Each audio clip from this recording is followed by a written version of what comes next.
Olá, pessoal. Estamos aqui de volta para o nosso segundo webinar nesse dia da qualidade. Aqui eu sou o Jonathan, da equipe de marketing aqui da Checklist Fácil. Para quem estava acompanhando a primeira parte, já ouvi um pouco da Flávia Marindo, falando um pouco do trabalho de qualidade na Unilever. E agora eu estou aqui com a Ana Rosa, que ela trabalha na área de qualidade da Hexagon e vai trazer um pouco para a gente de um tema que eu acredito que é bem relevante para todo mundo, que todo mundo gosta de compartilhar, que é um pouco dos processos e também dos indicadores da área de qualidade. Então, Ana, seja bem-vinda, obrigado por aceitar o nosso convite e eu queria já que você iniciasse contando um pouco da sua experiência e também um pouco do teu papel na área de qualidade da Hexagon. Oi, Jonathan, bom dia a todos que estão nos assistindo via webinar. Bom, eu gostaria de falar um pouco da minha experiência, iniciando já com uma apresentação.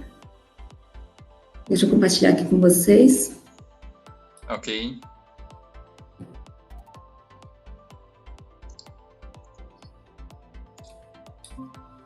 Bom, eu sou formada em design de indústria. Gostei bastante dessa parte de processos, então iniciei um pouco minha carreira na parte de auditorias internas, e há 5 anos atrás eu fui convidada pelo grupo da divisão de agricultura da Hexagon a estar implantando sistemas de gestão da qualidade. Nessa época, a divisão de agricultura tinha recém-adquirido 3 empresas, que são uma unidade em Florianópolis, uma em Ribeirão Preto e outra na Espanha.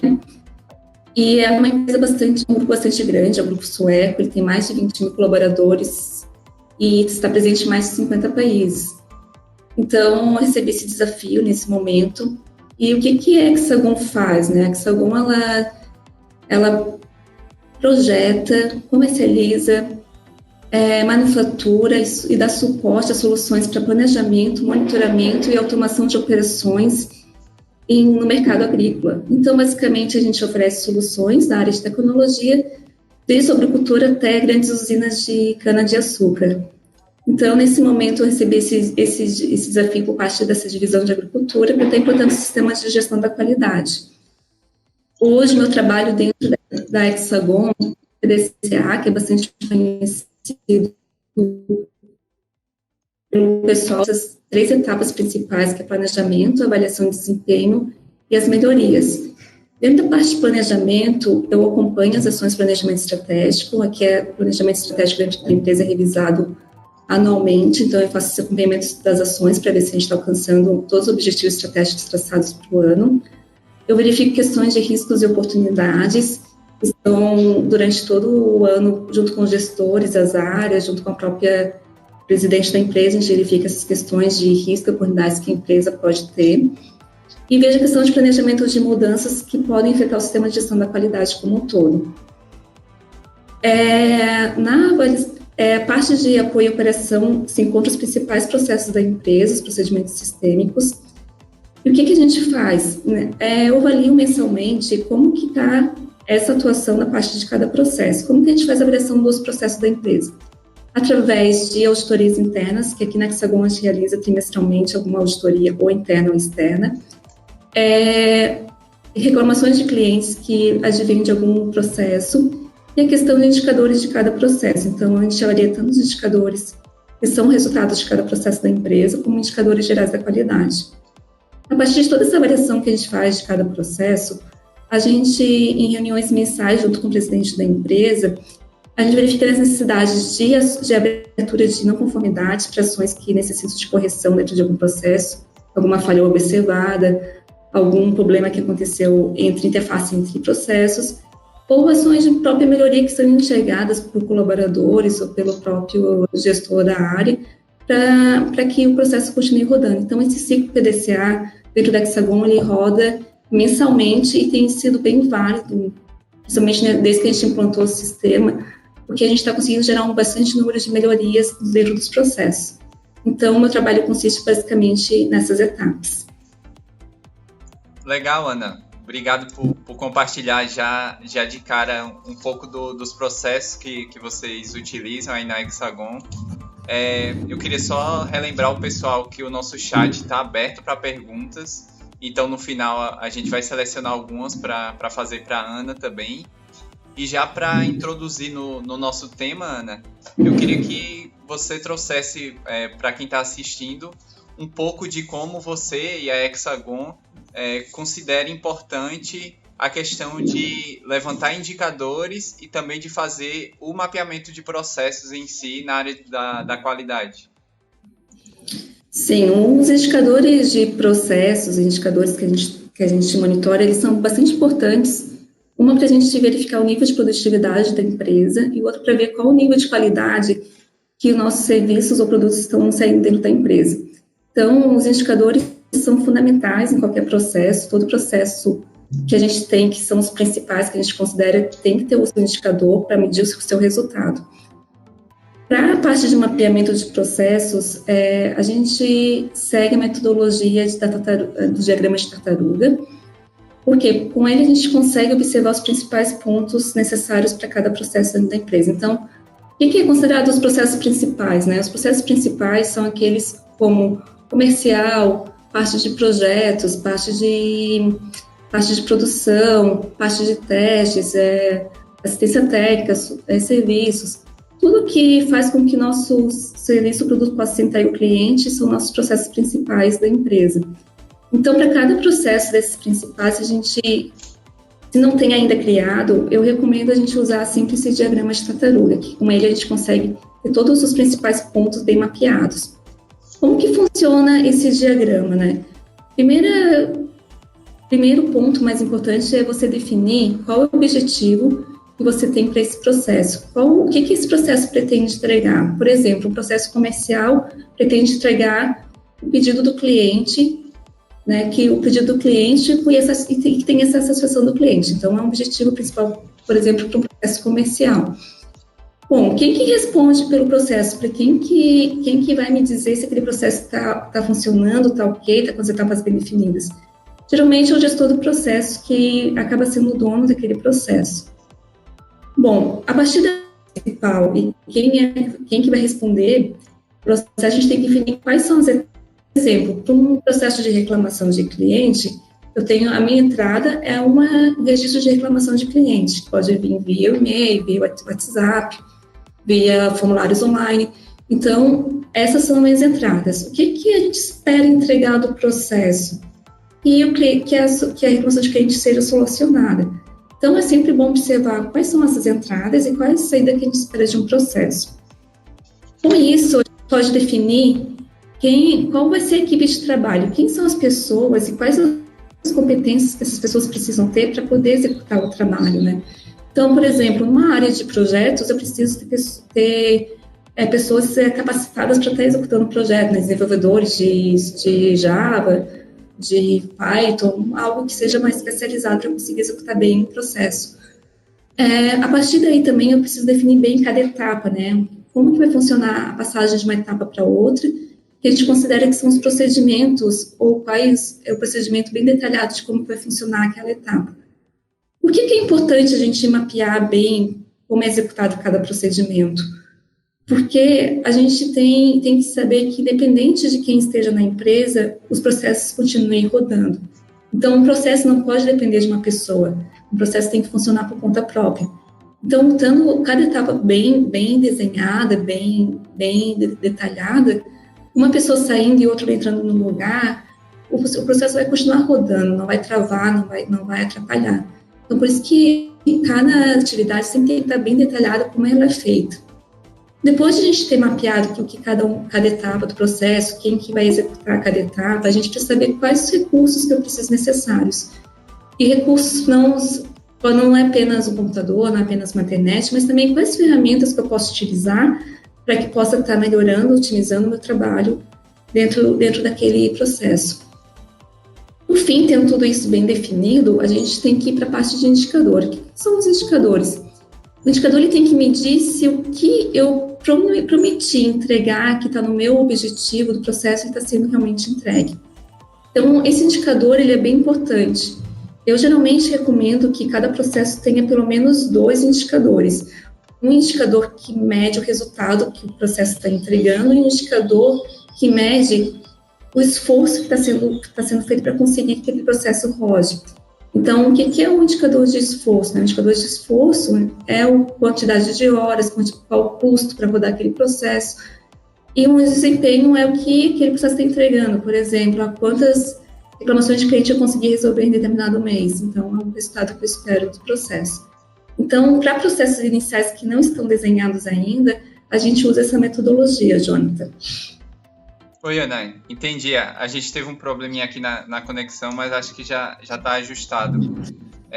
Foi bem legal entender essa metodologia assim, que vocês utilizam até para mapear quais tarefas são prioridades e até para apoiar no teu papel na parte de gestão da qualidade em si, né? E eu queria entender também como é que foi o teu processo para implementar isso na prática, né? Se você teve algum desafio e de que forma você conseguiu trazer isso para dentro da área de qualidade aí na Hexagon. Bom, a gente, para implantar o sistema de gestão de qualidade, né, a gente teve algumas dificuldades iniciais, principalmente aqui em Florianópolis, que foi a questão que em Florianópolis a gente começou a implantar bem, foi a primeira implantação, a primeira unidade que foi implantada. Então, a gente teve algumas dificuldades iniciais de que esses processos que estão mais vinculados aqui à parte de gestão mesmo, que são processos relacionados à auditoria interna, tratamento de reclamação de cliente, indicadores, ações de planejamento estratégico, riscos e oportunidades, que são mais processos vinculados à gestão da qualidade em si, entrasse na rotina da liderança da empresa, né? Porque com a nova norma ISO 9001 do versão 2015, a liderança é papel principal, fundamental na gestão da qualidade, né? A gente hoje não tem mais um representante da qualidade e a liderança que desempenha esse papel.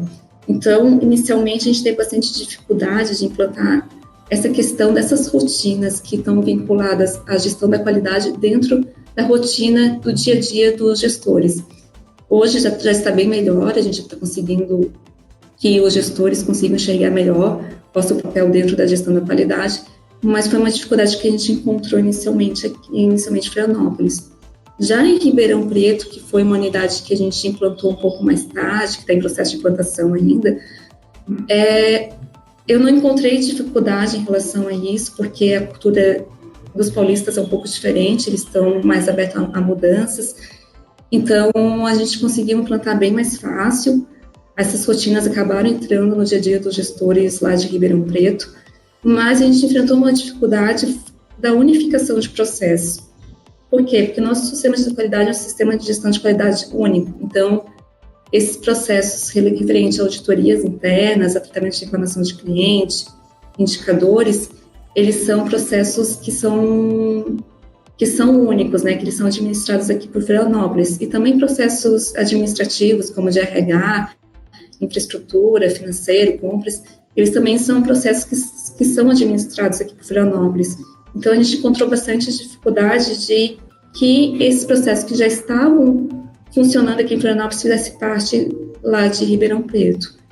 Então, uma das sugestões que foram dadas é que, inicialmente, eu até fiquei com um pouco de dúvida se iria realmente funcionar, mas funcionou super bem aqui, e eu recomendo para vocês que têm dificuldade nesse sentido, né? Porque, por exemplo, eu sou gestora, mas eu sou alocada aqui em Florianópolis e eu sou gestora de todas as unidades da empresa. Então, como que eu poderia ficar atuante em outra unidade que eu não estou presente localmente, né? Então, a gente criou o Comitê da Qualidade. O Comitê da Qualidade, ele é o representante da qualidade dentro dessa unidade pelo qual eu não estou presente, né? Tem funcionado muito bem. Por quê? Porque além dos gestores que já estão engajados com a qualidade nessa unidade, a gente tem um colaborador de cada área que funciona como multiplicador da qualidade dentro da sua área. Então, a gente consegue multiplicar e espalhar bem toda a qualidade dentro da empresa, sem que tenha um gestor lá presente, né? Para a gente conseguir fazer esse processo de unificação de processos, o que a gente fez? A gente pegou e está fazendo reuniões mensais que a gente trata os principais pontos, que são pontos unificados, para ver quais problemas que estão acontecendo naquele período, o que já foi resolvido, o que precisa de ter uma ação mais perto minha como gestora. Então, tem funcionado muito bem, a gente tem conseguido bons resultados lá em Ribeirão Preto, estou bem contente com tudo que tem acontecido lá. E foi uma metodologia um pouco diferente, mas tem funcionado bastante. Então, empresas que não têm um gestor, esse comitê vai ser uma boa alternativa para a gente fazer com que a qualidade se multiplique dentro de um local, né? Dentro de uma unidade. Então, foi bem válido isso. Existem bastante pontos positivos também, né? Com o sistema de gestão da qualidade. A gente consegue padronizar bem os processos e fazer com que o produto saia sempre igual, né? E uma coisa que eu tenho bastante preocupação é que a gente mantenha o mesmo nível de qualidade, independente das pessoas que estão fazendo a atividade. Então, o sistema de qualidade consegue alcançar esses níveis de padrões exigidos, né? Que é exigido pela gente mesmo, que tem nossos controles de qualidade aqui dentro, mas que são importantes, porque a gente faz com que sempre o produto saia igual, independente da pessoa que está executando a tarefa. Então, é bastante válida a implantação do sistema de gestão da qualidade. Entendi, Ana. E até por você ter compartilhado um pouco desse processo, eu acredito que vocês utilizaram alguma outra metodologia para que tivesse um passo a passo, né? Já que para a implementação desse sistema, possivelmente vocês tiveram um bom tempo de trabalho, desde a parte de modelagem até a parte de implantação de fato. E tem como compartilhar um pouco qual foi o processo que vocês utilizaram para colocar isso em prática? Sim, para processos que não foram criados, a gente usou aquela metodologia que eu falei anteriormente do diagrama de tartaruga, mas para processos já criados, hoje a gente utiliza, não só lá em Ribeirão Preto, mas como em Florianópolis também, a metodologia BPM. O que é a metodologia BPM? É Business Process Manager, que é uma metodologia que faz gerenciamento de processos de negócio. Então, a gente tem utilizado isso e tem sido bastante válido aqui na empresa, porque a gente consegue gerar um número bastante grande de melhorias. Como que funciona o BPM, né? Ele é dividido em 6 fases principais. A primeira fase é uma fase de planejamento, em que a gente define qual o objetivo que a gente tem para aquele processo. O objetivo a gente recomenda que seja um objetivo SMART, e a gente usa para planejamento o Canvas, porque o Canvas é bem simples, né? Ele define 6, 7 pontos que a gente precisa adotar. Então, ele faz com que o planejamento seja um planejamento simples, e a gente consegue também monitorar custos que vai ter qualquer mudança de processo, com qualquer alteração que a gente está propondo. Então, após fazer esse planejamento, a gente tem que desenhar como o processo está atualmente. Se já não está desenhado, a gente precisa desenhar para ver como que ele está sendo executado atualmente. Com base nesse desenho de como ele está sendo executado, a gente tem que verificar, fazer uma análise desse processo. O que consiste basicamente em indicar quais tarefas que são realmente importantes e que agregam valor para o cliente e quais tarefas que são desnecessárias. O dia a dia acaba fazendo com que a pessoa execute algumas tarefas. Então, se não é uma tarefa necessária, ela tem que ser eliminada. E aí começa a metodologia BPM, que é a metodologia BPM busca a otimização de processos. Então, a gente tem que observar quais etapas que podem ser cortadas, que não afetam o cliente, que não afetam processos e que estão sendo executadas sem necessidade. Outro ponto que é bastante importante dentro desse processo é analisar aonde tem interações com outras áreas. Por quê? Porque a gente sabe que os pontos fracos que a gente tem é nessas áreas de interação. Porque, geralmente, o que um processo entrega não é o que o outro espera receber. Então, é onde a gente tem problemas de comunicação, onde a gente tem problemas de falta de informação entregue, documentos que estão faltando. Então, assim, tudo que a gente puder eliminar essas interfaces, ou fazer com que essas interfaces sejam utilizadas ferramentas para que seja sempre entregue um padrão correto, então a gente tem que utilizar. Então, esses pontos que a gente chama de handoffs, eles têm que ser bem identificados para que a gente saiba como atuar em cima deles. E outra análise que também tem que ser feita é referente a quais etapas que eu posso utilizar ferramentas que vão automatizar o processo e não dependem de ser executadas manualmente, porque a gente sabe que hoje as tarefas manuais ocupam bastante tempo e tudo que dá, a gente está já bastante avançado em termos de ferramentas. Em todas as áreas existem ferramentas que podem automatizar, que podem ajudar. Então, a gente tem que observar em quais etapas que a gente pode utilizar essas ferramentas que vêm para auxiliar.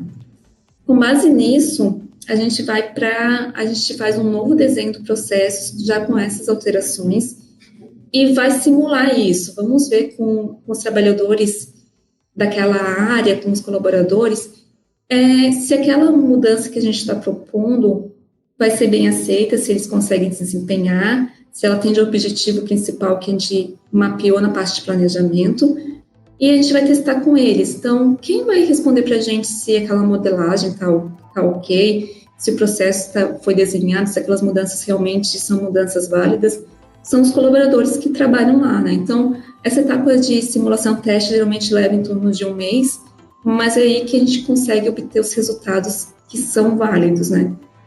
Então, após fazer esse teste de simulação dentro da área, a gente tá tudo ok? O que a gente precisa mudar? Muda e vai executar. Essa parte de execução é a implantação do processo em si dentro da área, e ela envolve duas etapas principais, que é o treinamento com os colaboradores.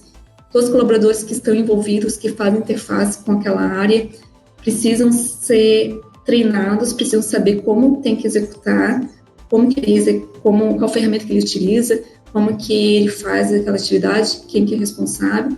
Então, a gente tem que passar todos os pontos principais daquele processo que foi alterado para quem está envolvido com o processo.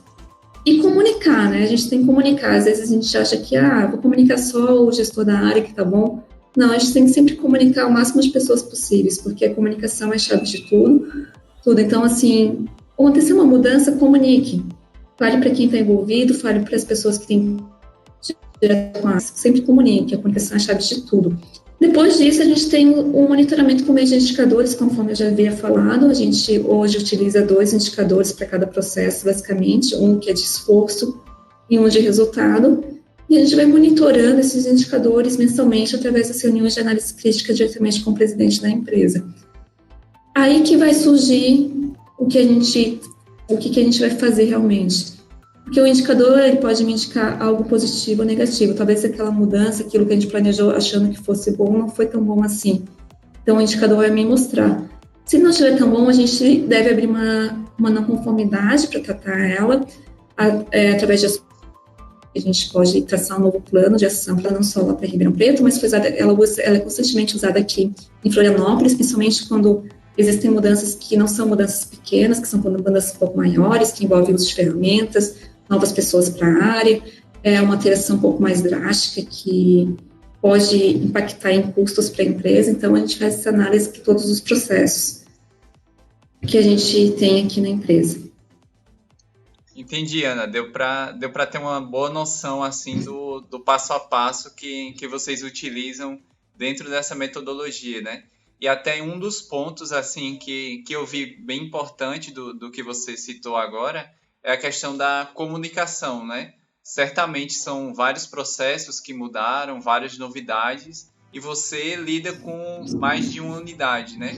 Então, eu queria entender como é que foi esse processo de comunicação, como foi que você colocou isso em prática para que toda a empresa entendesse como é que estava acontecendo esse novo passo, essa inovação dentro da área de qualidade aí da Hexagon. Bom, a gente se baseia tudo na norma ISO 9001, e a ISO 9001, ela tem um requisito só sobre a parte de planos de comunicação, principalmente da gestão da qualidade, né? Então, como eu falei, a gente tem foco bastante grande na comunicação, e existem vários pontos da gestão da qualidade que têm que ser comunicados. Por exemplo, as ações do planejamento estratégico, né?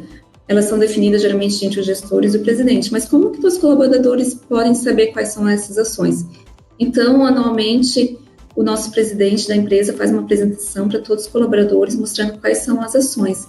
E, trimestralmente, ele tem reuniões, que a gente chama de tarral, que ele apresenta como que essas ações estão evoluindo ao longo do ano.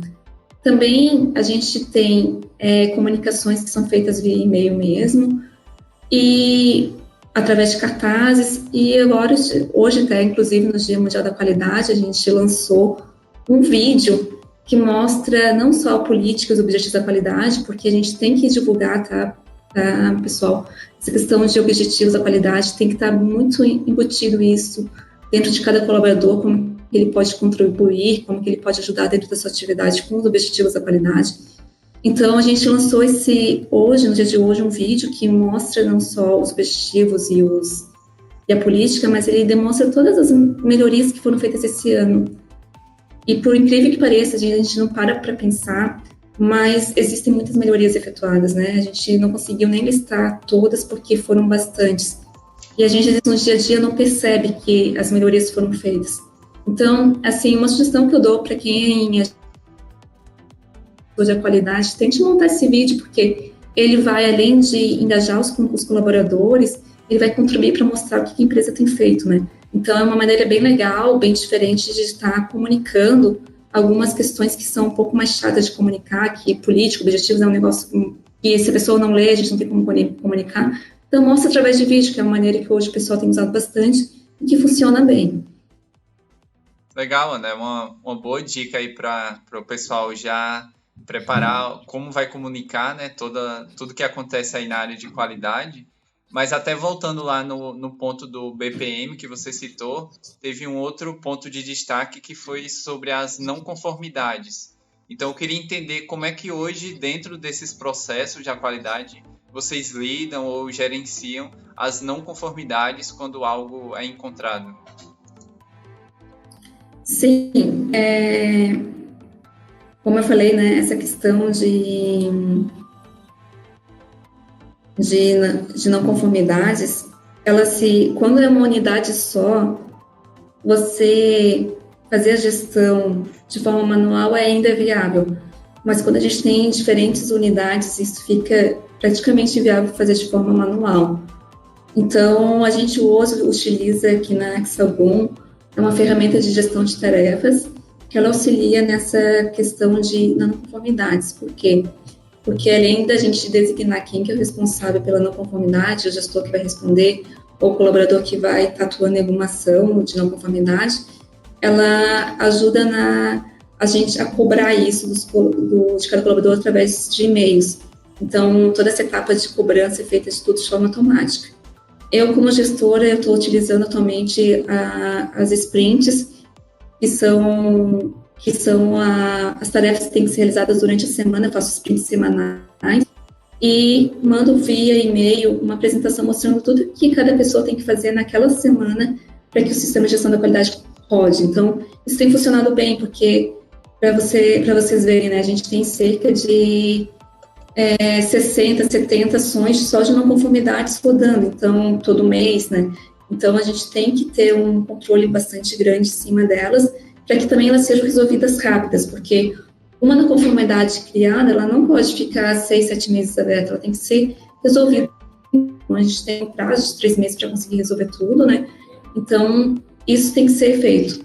Hoje, para definir a causa raiz de uma não conformidade, a gente usa o diagrama de Ishikawa, né, que ele classifica as causas raiz em 6 tipos, né, que pode ser um problema de mão de obra, falta de, né, o que é um problema de mão de obra? É falta de treinamento realizado como colaborador, ou ele realizou algum procedimento de forma incorreta. Então, a gente não tem interferência de uma matéria-prima, de uma atividade que deu problema em função de alguma máquina. Medidas que são, geralmente, pode ser instrumentos de medidas ou podem também ser indicadores que ficaram fora da meta. E questões de meio ambiente, que pode ser tanto questão de situações climáticas ou questão de dimensionamento de áreas ou de postos de trabalho, né? Então, a gente pega uma não conformidade, o problema foi levantado e faz essa classificação.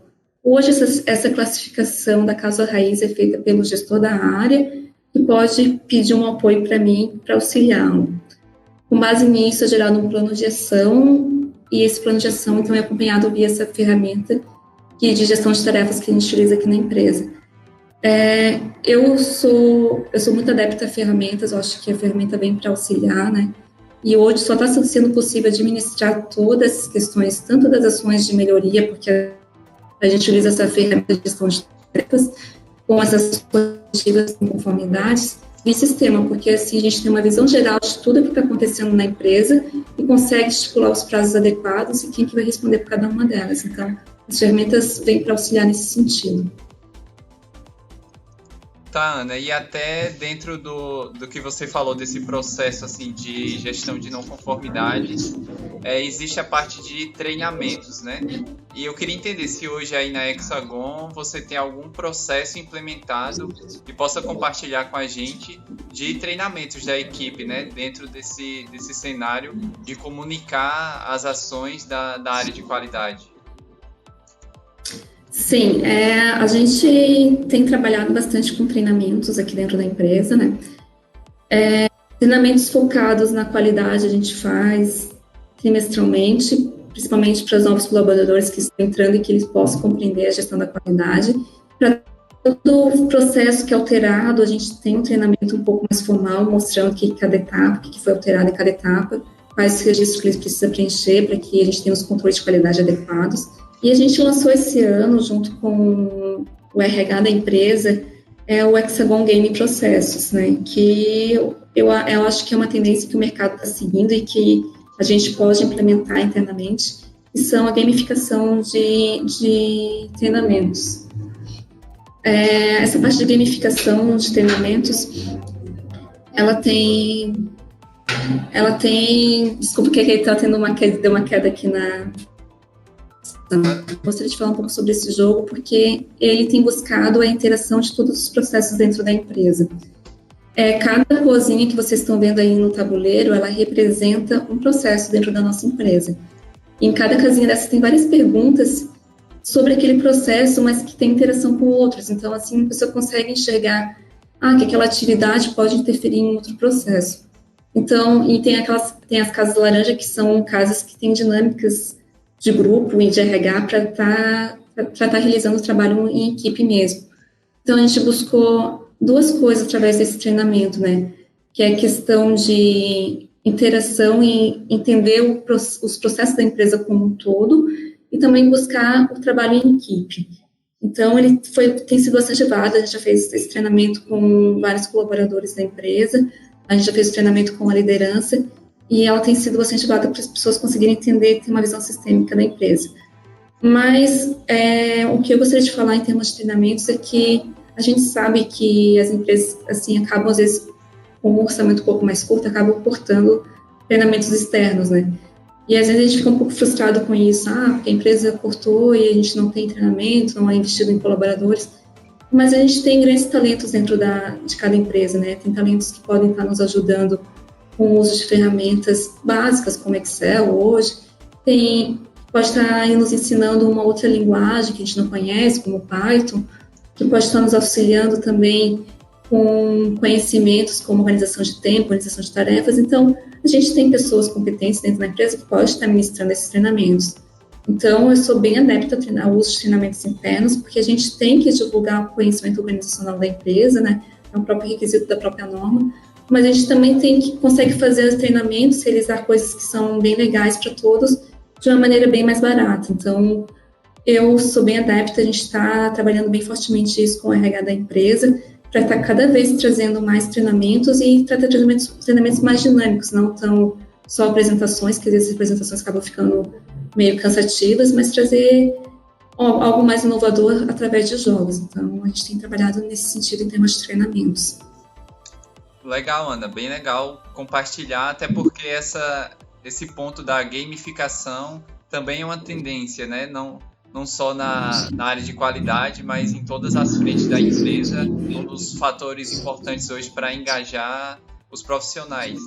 Mas, Ana, antes da gente seguir, eu vou querer voltar um pouco lá no BPM, que a gente tem duas pessoas que colocaram aqui nos comentários, que como teve uma falha na conexão, não conseguiram entender muito a parte, principalmente, de monitoramento desse processo que você compartilhou do BPM. Tem como trazer um pouco melhor essa parte, que é ela focada nos indicadores, né? Isso, é.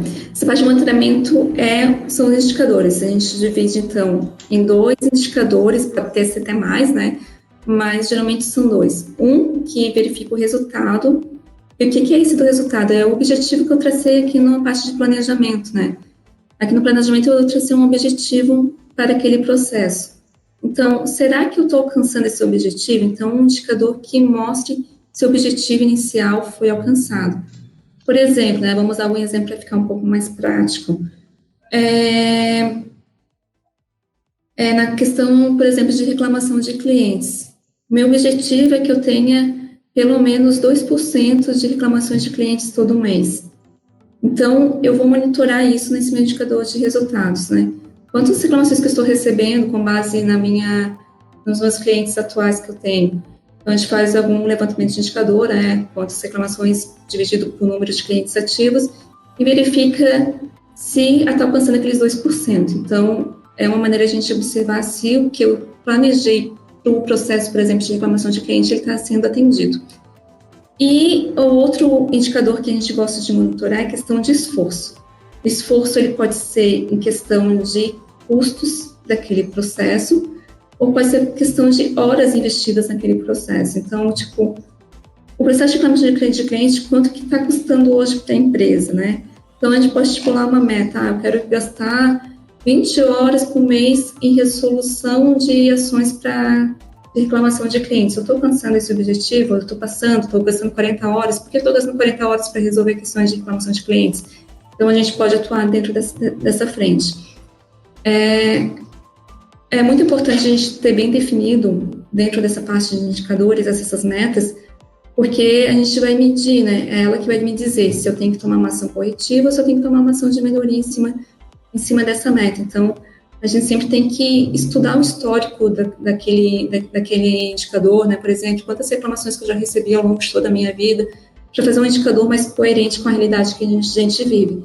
Então, é basicamente isso que a gente define, tá? Então, para cada processo, eu sempre recomendo que tenha esses 2 indicadores, um que é de resultado e um mais focado em esforço. Legal, Ana. Obrigado por voltar nesse ponto e obrigado também aqui para Ellen e para Cristine que deixaram aqui o comentário para a gente voltar nesse ponto. E até acho que ele é importante para a gente seguir no nosso tema, trazendo já um pouco da realidade do trabalho baseado em dados, né, Ana? Eu acredito que hoje o uso de dados ele está cada vez mais sendo disseminado nas áreas das empresas para que todas as decisões sejam feitas baseadas em algo de concreto, né? Algum insight que a gente tenha em cima dos números e dos dados. E tem como compartilhar um pouco de como é o trabalho de vocês em cima disso, dentro aí da área de qualidade? Sim, a gente tem bastante indicadores, né? Até a gente acha que tem até indicadores demais, mas a gente tem, principalmente em dados estatísticos, a gente trabalha bem forte na linha de produção e na parte de atendimento ao cliente, né? Então, dentro da linha de produção, a gente tem um levantamento sempre de quantos testes que foram executados, né? Porque de todo o nosso equipamento só sai daqui de fábrica se ele está 100% testado. A gente não faz testes por lote, a gente faz teste em todas as unidades. Então, a gente tem os dados quantitativos, né? De quantos testes que foram, quantos equipamentos foram testados e quantos foram reprovados em linha de produção. Então, esse é um dado estatístico que é compilado. Dados, por exemplo, na parte de atendimento ao cliente, né? É compilado todos os atendimentos ao cliente em todas as unidades de negócio que a gente tem hoje na empresa. A empresa hoje trabalha com 4 unidades de negócio, então é compilado todas essas informações de todas as áreas, o porquê que teve atendimento ao cliente, por que o cliente solicitou aquele suporte, e é feita uma análise em cima desses dados para ver quais são os principais motivos que fazem com que a gente tenha esse atendimento. Então, se você observar, são muitos dados, né? Seria impossível compilar eles manualmente. Então, eu sempre que possível, claro, dá para compilar manualmente os dados, dá para ter uma planilha de Excel com todas as informações compiladas, dá para ter. Só que a gente recomenda que se utilize ferramentas, né? Que as ferramentas, elas padronizam as informações e auxiliam nessa compilação de informações, porque é bom ter um indicador, é bom, mas a gente não pode gastar tanto tempo, né? A gente não pode perder uma semana em cima da compilação de um indicador, a gente tem que obter esses dados de forma mais simples e mais rápida. Então, eu sempre recomendo utilizar, principalmente no controle estatístico de dados, ferramentas para que possa estar auxiliando, né? E uma coisa que eu sempre gosto de falar é que para cada processo a gente tem que ter mapeado qual é o ponto que a gente vai ter algum controle de qualidade. Por quê? Porque é nesses controles de qualidade que a gente vai estar obtendo os indicadores necessários para aquele processo, né? Então, por exemplo, num processo de recebimento de materiais, eu tenho um controle de todo o material que entra para ver se tem um nível de qualidade que a gente espera que entre dentro da empresa. Então, esse controle, essas informações que são geradas através desses registros de inspeção, eles vão me gerar dados para ver quantos materiais que eu estou recebendo que tem reprovação, né? E vai me gerar dados também para avaliação dos meus próprios fornecedores. Então, em todos os processos, independente de processo que seja, pode ser de linha de produção, de atendimento ao cliente, ou até próprio projeto de desenvolvimento, ele tem algum ponto que a gente possa exercer algum controle de qualidade. E é aí que a gente vai ter os registros para conseguir obter essas informações, né? Então, esse controle estatístico de dados é fundamental para os indicadores. Sim, Ana, bem legal trazer isso para a realidade que todo mundo tá acompanhando aqui. E agora que a gente já está se encaminhando um pouco para o final da nossa conversa, eu queria, antes de puxar mais algumas perguntas que estão chegando aqui no chat, saber se você tem mais algumas dicas que possa compartilhar para que o pessoal da parte de qualidade já possa sair aqui do webinar e já implementar no seu dia a dia, seja algum outro indicador específico que você acompanha. Enfim, fica livre para você trazer um pouco do teu conhecimento como alguma dica para o pessoal. Sim, Jonathan, eu queria trazer 3 dicas que eu acho que é interessante, né, para esse momento.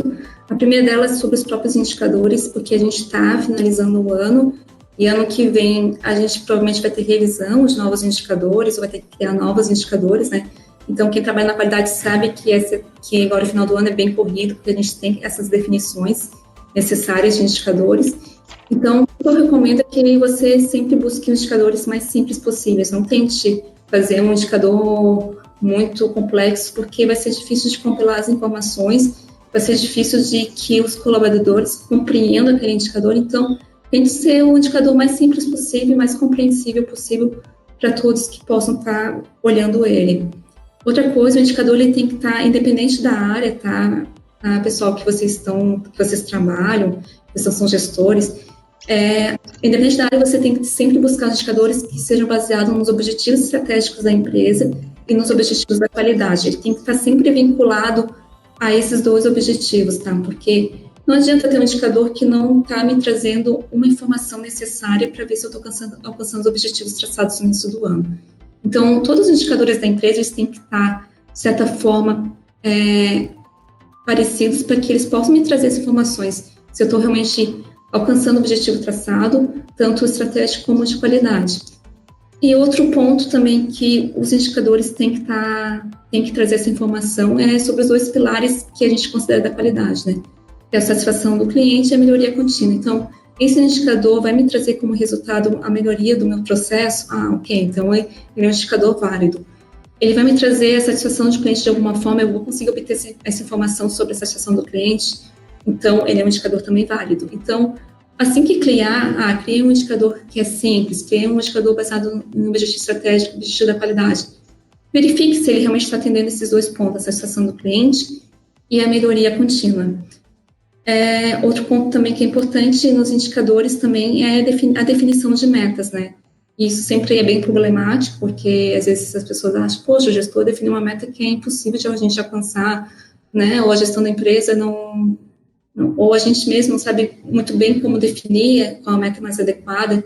Então, sempre busque o histórico daquele indicador, sabe? Por mais que você nunca tenha feito ele, tente buscar algumas informações que se referem a ele passada, porque com ele daí você consegue traçar uma meta que seja alcançável, que não é tão fora da realidade, e também não vai ser uma meta tão baixa que a pessoa não tenha nenhum empenho em tentar alcançá-la, né? Então, sempre tente olhar o histórico que você já tem através de registros e para definir uma melhor meta para o indicador. Bom, a segunda dica que eu queria dar para vocês é referente aos treinamentos, né?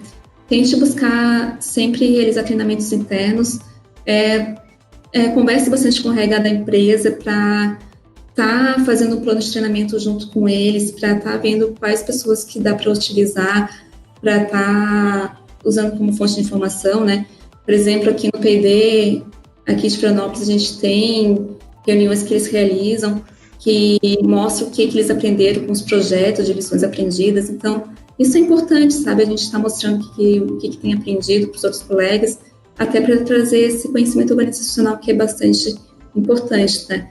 Então, a própria norma exige que a empresa tem esse conhecimento organizacional e a gente pode promover isso como agentes da qualidade dentro de uma empresa, né? E tentar sempre fazer treinamentos bastante dinâmicos, porque as pessoas hoje não têm muita paciência para ficar sentado escutando 2, 3 horas uma pessoa falando. Então, tente buscar treinamentos mais dinâmicos, que tenha alguma dinâmica no meio, que traga alguma interação entre as pessoas que estão naquele treinamento, para que assim seja mais válido o aprendizado. E por fim, como eu disse para vocês, sou muito adepta a ferramentas, mas eu sei que bastante pessoas têm dificuldades, porque as ferramentas trazem mudanças para a empresa, e muitas pessoas às vezes não gostam de mudança, têm medo da mudança, né? Mas eu digo, se arrisque, tente utilizar ferramentas, porque talvez no primeiro momento ela acabe travando um pouco o processo, mas a partir que você começar a usar as ferramentas, elas vão otimizar o tempo, elas vão automatizar os processos, não vai precisar ter tantas pessoas envolvidas fazendo uma determinada atividade, a gente tem um controle melhor da qualidade, então as informações que a gente precisa para fazer indicadores podem ser compilados por meio dessas ferramentas. Então, as ferramentas elas estão aí para nos ajudar, para colaborar com a empresa, né?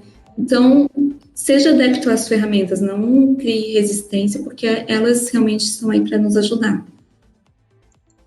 Legal, Ana. Acho que as dicas vão ser bem válidas aí para todo mundo começar a partir de agora a implementar esses pontos na sua rotina, no seu dia a dia. E agora, já tentando puxar algumas perguntas aqui do nosso chat, Ana, tem muita gente perguntando sobre a questão do jogo, que você até mostrou a imagem, que você citou, perguntando se tem como você compartilhar de alguma forma, ou não sei se tem algum nome específico para esse jogo, mas aí eu não sei se no segundo momento você poderia compartilhar e aí a gente conseguiria repassar para a nossa audiência aqui, né? Sim, eu posso. Eu não sei se vocês têm aí como compilar o e-mail, passar o meu e-mail, né? Mas quem tiver interesse, eu posso mandar por e-mail, mais ou menos como que funciona o jogo, como que a gente implementou aqui, tá? Ele foi feito tudo pela gente aqui, né? Teve bastante apoio praticamente da nossa gestora aqui de RH, então ela pegou e que trouxe essa questão da gamificação aqui para dentro da empresa. Então, a gente pode estar explicando como que funciona, como se precisar da nossa ajuda também, a gente pode estar ajudando, né? Então, está bem aberto para isso, tá? Ótimo, Ana. Então, a gente pode combinar depois do webinar, a gente vai enviar um novo e-mail para todo mundo que está acompanhando, já com essa informação do jogo, os teus contatos e também da Flávia, inclusive o curso que a Flávia falou no primeiro webinar. A gente vai compilar tudo isso e fazer essa comunicação para todo mundo que está acompanhando. E agora, já para puxar uma outra pergunta, que essa foi feita pela Juliana Macedo aqui no nosso chat, ela queria saber qual ferramenta é utilizada para disponibilizar o mapeamento dos processos para os colaboradores da Hexagon. Vocês utilizam alguma ferramenta específica para deixar isso disponível? Sim, a nossa ferramenta que a gente usa para modelagem de processo é o Visage. Então, o Visage é uma ferramenta gratuita, tá? Ela é encontrada na internet, basta botar Visage, que vai baixar lá. Então, ela é uma ferramenta já usada pelo próprio BPM, né? Porque ela já faz essa automatização entre os processos, já faz um check, já simula se está tudo ok, se um processo que entra no comercial está saindo no P&D, então ele já faz tudo isso automático. Então, a gente utiliza, além disso, ela é gratuita, né? Então, qualquer pessoa, e muito fácil de usar, tá? É muito fácil mesmo, assim. Tanto que até nessa parte de mapeamento, eu deixei, por conta dos gestores mesmo, desenhar da forma que eles estavam fazendo. depois a gente validou juntos, mas assim, ela é bem simples de usar, bem fácil de usar. E só as notações, as notações que eu acabo às vezes fazendo alguma revisão, mas ela é bem simples de usar. Então, eu recomendo para qualquer pessoa que está trabalhando na área usar o Visage, porque ele é gratuito e ajuda bastante nessa parte do quem quer futuramente utilizar o BPM. Então, é bem útil. Legal, Ana, obrigado. E até para trazer já outra pergunta aqui do chat, essa é da Márcia Rebolo. Ela perguntou referente aos prazos de não conformidade. Se você utiliza um Excel ou algum sistema hoje para fazer esse controle, falando exclusivamente aí dos prazos de não conformidades. Sim, os prazos de conformidade é algo bastante crítico, né?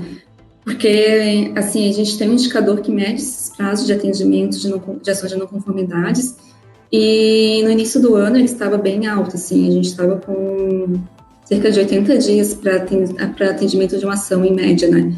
Então, a gente começou a utilizar ferramentas para estar auxiliando nisso. Então, hoje, nosso prazo está sendo bem cumprido, a gente está com bem poucos dias de atraso em relação a eles. Mas o que eu fiz para a gente estar conseguindo alcançar os prazos? Né? A primeira coisa que tem que ser feita é a gente estipular o prazo junto com o responsável que vai executar aquela ação, né? Então, assim, a gente estipula, claro que nenhuma ação a gente sabe que não pode demorar mais que 3 meses para tentar resolver. Existem algumas, claro, que dependem de ferramentas que podem demorar até 1 ano para ser resolvidas, mas a gente tem que fazer o prazo com base nisso, né? Quando que é possível ser atendida aquela ação? E depois disso, é muito importante a cobrança por parte do gestor da qualidade, né?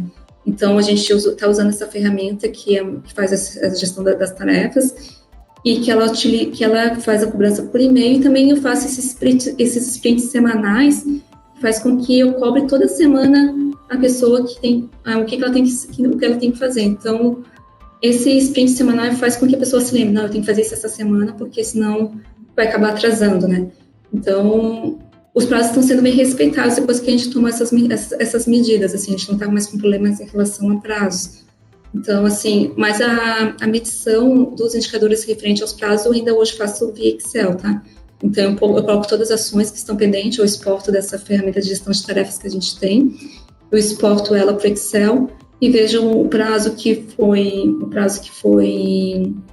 planejado e o prazo que a pessoa realmente executou a tarefa. Então, isso eu tenho feito via Excel, a ferramenta que eu estou utilizando. Legal, Ana, obrigado. Pessoal, a gente chegou aqui no nosso tempo do web, né? Já para finalizar. Ana, eu tenho que te agradecer muito por aceitar o convite, por poder compartilhar com todo mundo como é o trabalho de vocês aí na parte de gestão da qualidade. Deu para ver que são vários processos que vocês estão conseguindo utilizar indicadores também para tomar as decisões. E te desejar mais uma vez aí um feliz Dia da Qualidade, e quero te deixar esse espaço final aberto, se quiser deixar mais alguma mensagem para o pessoal, e só te agradecer mesmo por compartilhar tudo que conseguiu trazer aí do dia a dia na Hexagon. Bom, eu que agradeço o convite, né? Fiquei bem honrada de vocês terem me convidado. Espero ter contribuído um pouco com todos que estão nos assistindo nesse webinar. Eu sei que é pouco tempo, às vezes, para explanar todo o assunto, né? Mas espero ter contribuído um pouco com os dias de vocês. Digo assim que vocês não estão sozinhos na questão da qualidade, vocês têm os aliados que são os gestores da empresa, né? Então, sempre busque aliados dentro da empresa, né? Ninguém faz um trabalho sozinho, a gente faz em equipe, então sempre busque a equipe dentro da empresa para estar auxiliando vocês nesse trabalho que é tão difícil, né, que é jogar a qualidade para dentro dos processos da empresa. Então, eu queria, né, dizer que sim, que eu fiquei muito feliz por vocês estarem participando do webinar, por estarem me prestigiando, e qualquer coisa, se tiverem alguma dúvida mais sobre alguma coisa que eu conversei, podem me mandar via e-mail que o Jonathan vai enviar para vocês, tá bom? Estou à disposição. Muito obrigada a todos. Obrigado, Ana. Então, pessoal, muito obrigado aí para todos que acompanharam, tanto a primeira parte lá com a Flávia, como agora essa segunda parte com a Ana. Como eu falei, a gente vai compilar as informações que cada uma trouxe aqui para enviar no e-mail para vocês. Então, quem está inscrito vai receber tanto a dica lá do jogo, que a Ana falou, a questão do curso e do canal que a Flávia trouxe também. E só desejar para vocês aí um bom dia da qualidade. A gente espera que o conteúdo passado tenha contribuído de alguma forma com todos e agradecer também o engajamento de todo mundo que mandou suas perguntas e agradecer também às nossas participantes e convidadas por terem respondido tudo. Então, continue acompanhando os canais da Checklist Fácil, o nosso blog, o nosso canal aqui do YouTube, para ver outros conteúdos também relacionados à área de qualidade. E é isso, pessoal. Muito obrigado e até a próxima.